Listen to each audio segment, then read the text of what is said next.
Deuteronomy 9. Hear, Israel, you are now about to cross the Jordan to go in and dispossess nations greater and stronger than you, with large cities that have walls up to the sky. The people are strong and tall Anakites. You know about them and have heard it said, who can stand up against the Anakites? But be assured today that the Lord your God is the one who goes across ahead of you like a devouring fire. He will destroy them, he will subdue them before you. And you will drive them out and annihilate them quickly, as the Lord has promised you. After the Lord your God has driven them out before you, do not say to yourself, the Lord has brought me here to take possession of this land because of my righteousness. No, it is on account of the wickedness of these nations that the Lord is going to drive them out before you. It is not because of your righteousness or your integrity that you are going in to take possession of their land, but on account of the wickedness of these nations, the Lord your God will drive them out before you, to accomplish what he swore to your fathers, to Abraham, Isaac, and Jacob. Understand, then, that it is not because of your righteousness that the Lord your God is giving you this good land to possess, for you are a stiff-necked people. Remember this and never forget how you aroused the anger of the Lord your God in the wilderness. From the day you left Egypt until you arrived here, you have been rebellious against the Lord.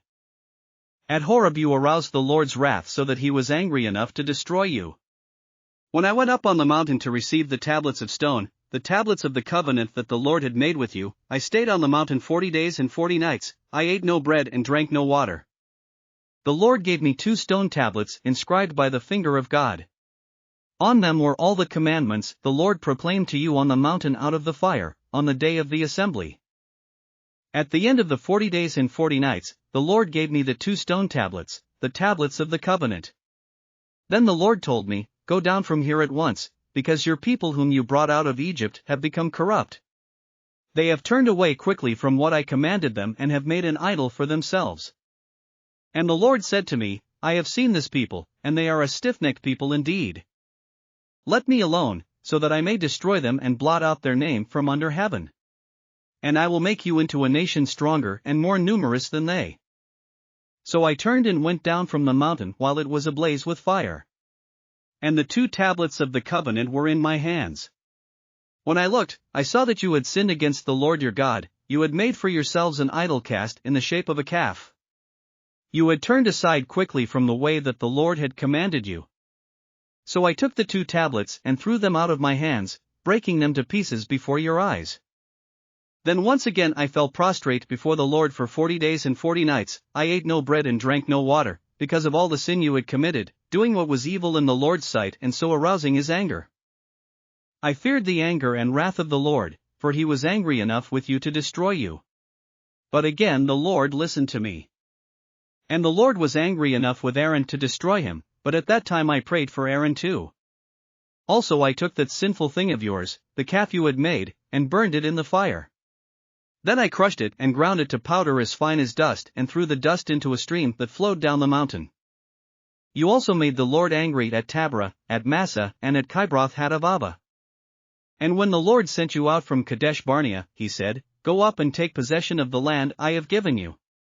But you rebelled against the command of the Lord your God. You did not trust him or obey him. You have been rebellious against the Lord ever since I have known you. I lay prostrate before the Lord those 40 days and 40 nights because the Lord had said he would destroy you. I prayed to the Lord and said, Sovereign Lord, do not destroy your people, your own inheritance that you redeemed by your great power and brought out of Egypt with a mighty hand. Remember your servants Abraham, Isaac, and Jacob. Overlook the stubbornness of this people, their wickedness and their sin. Otherwise, the country from which you brought us will say, because the Lord was not able to take them into the land he had promised them, and because he hated them, he brought them out to put them to death in the wilderness.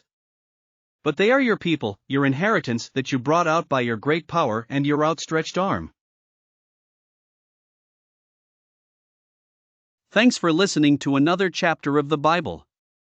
At My Faith Fuel, we believe a good coffee fuels your faith and energizes your day. Please visit myfaithfuel.com to explore our delicious coffee blends. Part of each purchase goes to training worshipers around the world. Thanks for listening.